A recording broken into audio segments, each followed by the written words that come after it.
Nazywam się Szymon Marciniak i w Ekstraklasie widziałem wszystko. Zwycięstwa wyszarpane siłą woli, głośny doping wart więcej niż głośny transfer rywali, bramki z połowy boiska, cudowne interwencje bramkarzy i akcje Stadiony Świata. Gdzie to wszystko widziałem? W Kanal Plus Online. Bądź jak Szymon Marciniak. Oglądaj 100% PKO Bank Polski Ekstraklasy w Kanal Plus Online. My football started on the streets. So I always go back on the streets to play football with everybody. My old club Top Os, they fucked me over. Did you say that the Moldovan league sucks? Was it the exact words or that? The exact words. Yeah.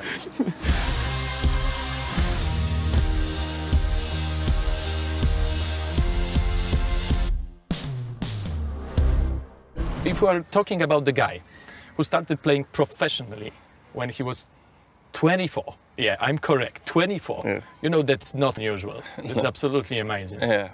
Did you have any thoughts about giving up, quitting football? Yeah, when I played my first year at Quick Boys, I had a good season. I had the most goals as a winger ever in that competition. And no club came. How come you never come around no more? How come whenever I reach out, I always get the doubt on? How come whenever you need... Do you know the example of Wout Weghorst? Because it's your fellow Dutchman.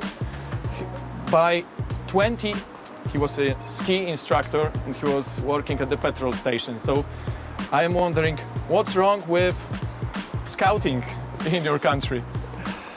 Yeah, I think if they want a player, they want to be the player to be perfect, but it's not possible. Everybody has a weakness. That's with Holland. It's difficult for the players there. But if you look at players who play on the street and they go to a pro club later, they are better than the players who played all their lives at the pro club. You were born in Amsterdam, and it's always a childhood dream to be a player of Ajax. So have you tried going for them for some test? Yes, or yes, it yes. wasn't possible? Yes, I was very little. They call it Ajax Minis.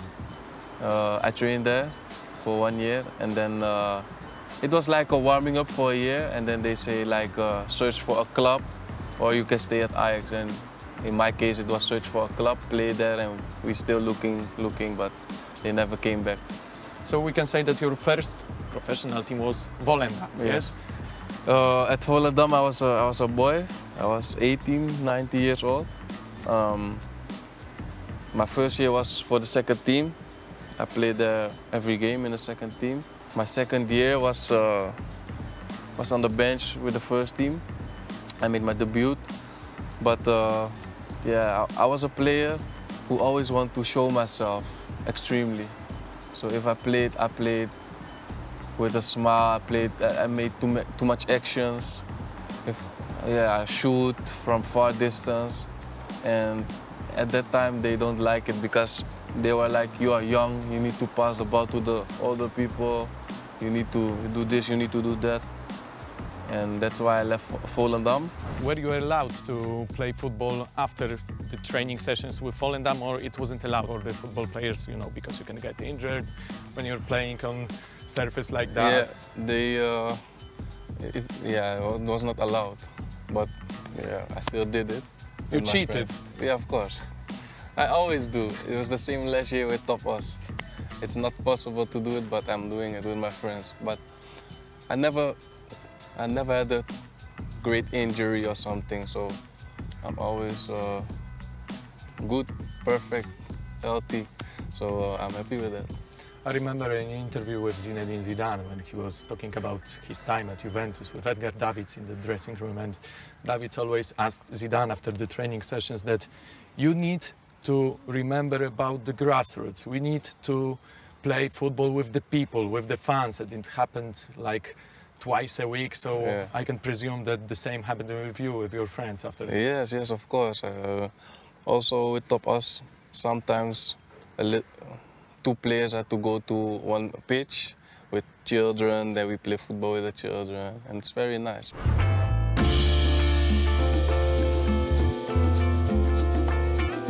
My football started on the streets. So I always go back on the streets to play football with everybody, no matter how old I am. For me, the beginning of football is like this here. The Quick Boys want me. It's a popular club in Dutch. It's a popular club. I played there 1 year as right winger. Then I scored, I think, 14, 15 goals. Then I go to Kosakan Boys. I promoted with Quick Boys to the highest amateur league. Then I go to Kosakan Boys. They play the highest amateur league as well. I played there for 2 years. From my first year in Quick Boys, every year a club in Poland tries to connect with me. And yeah, Quick Boys, Kosakan Boys. Then I signed to go back to Quick Boys, but it was the beginning of the season. It was pre-season, and we played against professional clubs, and I played good. So that was when Top Os came. So I go pro again. I scored 14 goals. I was top scorer. And then I go to Sheriff for 6 months. Then I came back to Holland. You had some difficult moments to overcome in the past. What can you tell us about the whole story, the disease that was in your life? It came out of nothing, and I go to hospital, and they told me that it never can grow back anymore, my hair. So I stopped going to the hospital, because even if they say that, why do I need to go to the hospital, you know? So I stopped going. On my school, I really had great friends, great kind girls at my school, and they were very kind to me. They helped me a lot. And in the beginning, I was insecure, of course, but fast I was myself again. You've opened up your eyes and you saw your hair on the pillow. It was something like that for the first I had day? long hair. I had long hair, so I woke up with a hole in my hair. Don't know how it is now, but in that time they didn't have the cure or something like that. With the people around me, it was easy, of course, but yeah, just for myself, it's different, because I always was like Ronaldinho. I had the same hairstyle as Ronaldinho, so it was difficult in the beginning, but at the end, yeah, I'm happy. So the people make me happy, so I make people happy, so it doesn't matter how you look. And I saw a Jamaican flag on your Instagram, Yeah. on your profile. Yeah. And your father was Jamaican? Yes, he was Jamaican. So do you have 2 passports, or you No. did not receive?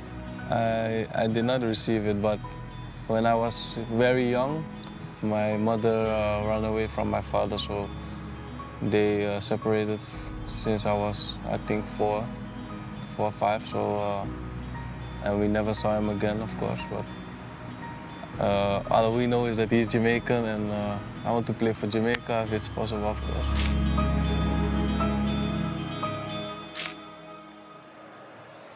My childhood GOAT all the time is Ronaldinho. So I watched him every day. I watch on YouTube Ronaldinho tricks, and I go outside. I did the tricks, learn it. You know, when we are talking about Ronaldinho, he really liked to party. Are you this type of person or not? Not really, not really. Yeah, it depends. If I have something to celebrate, then I like to party, of course. But if I don't have something to celebrate, then I'd rather be home and play PlayStation. PlayStation? I play FIFA Online, and I play Call of Duty. 5 years ago, I played Fortnite. When I played at Volendam, we always played Fortnite after training, so... You can join my crew, we're pretty good. Yeah? Did you say, honestly, in the interview for the Dutch media, that the Moldovan league sucks? Was it the exact words or not? Exact words.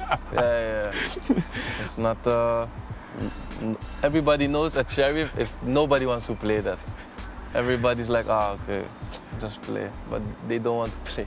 I just hope you're not gonna say the same thing about the Polish Ekstraklasa. No. I'm gonna see, but I heard so much stories, because Luciano Nasin. Yeah, plays also at Miedź Legnica. Yeah, he's like a big brother to me. At first, I was impressed about the Champions League, so they want to buy me. Sherry want to buy me, but I told them I want to see first how it is. It's my first time out of the country, so I want to look how it is. Things like that. So the first thing was they rent me for 6 months, and I wanted to play Champions League as well. So I played the qualification games. I played every game, and in one moment they didn't let me play anymore, but I don't know why. But yeah, then I didn't like it. It was different. The club was different. They are not people who care about other people. That was from my experience. But they was just like score a goal. We don't care how you score a goal, just score a goal. That was their intention. Was it difficult to communicate with them? Did you have a translator or someone like that, you know, to have a chat, for example, with the directors, with the chairman, with coach? No, the coach never speaks to nobody. It was very difficult, but the teammates I had were they talk English, so I had a great time with my teammates. But if I look like my career-wise, it was not for myself. It was not something that I would do again. Tell me something about your activities in Tiraspol. What did you do there? I train. I go home, sleep. I play PlayStation every day. Repeat. Maybe sometimes I go out to eat, but I cooked as well. So the most of the time I was at my home, or we had to sleep at the club. Tell us something about the tactics, because I know that you were quite surprised with that.